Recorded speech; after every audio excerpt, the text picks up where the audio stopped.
लेखक आर्यन अपनी नई किताब के लिए प्रेरणा की तलाश में शिमला के पास स्थित वीरान ब्लैकवुड मैनर पहुंचा।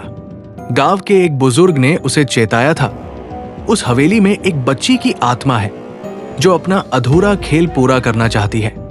पर आर्यन ने इन बातों को वहम समझकर अनसुना कर दिया। हवेली वाकई में अपनी वीरांगी में भी आलीशान और डरावनी लग रही थी।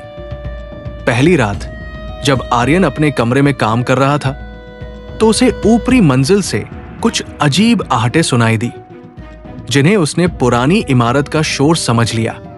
लेकिन तभी सीढ़ियों से ठप ठप की धीमी आवाज आई और एक चटक लाल रंग की गेंद लुढ़कती हुई उसके पास आकर रुक गई।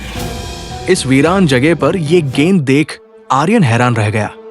उसने गेंद उठाकर एक शेल्फ पर रख दी, मगर अगली सुबह वो गेंद वापस सीढ़ियों के सबसे ऊपरी पायदान पर रखी हुई थी, जैसे किसी ने उसे वहां जानबूझ कर रखा हो।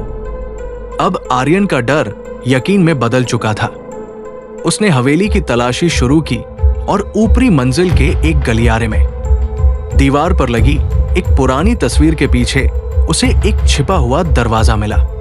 दरवाजा खोलने पर अंदर धूल और सीलन से भरा एक छोटा कमरा था।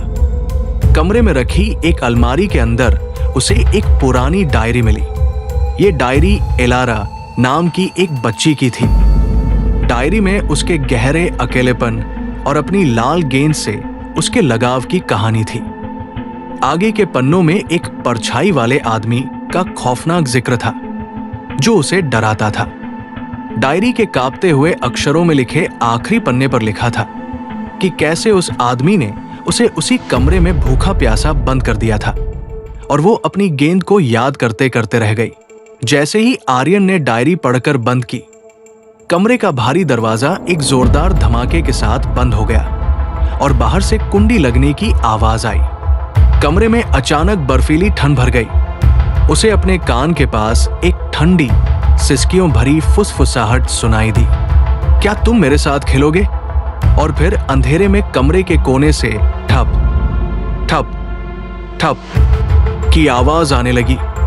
वो लाल गेंद खुद ब खुद उछल रही थी। आर्यन उस हवेली से कभी नहीं लौटा। स्थानीय लोग कहते हैं कि आज भी उस हवेली से कभी कभी दो लोगों के हंसने की आवाजें आती हैं, एक बच्ची की मासूम खिलखिलाहट और एक आदमी की बेबस हंसी।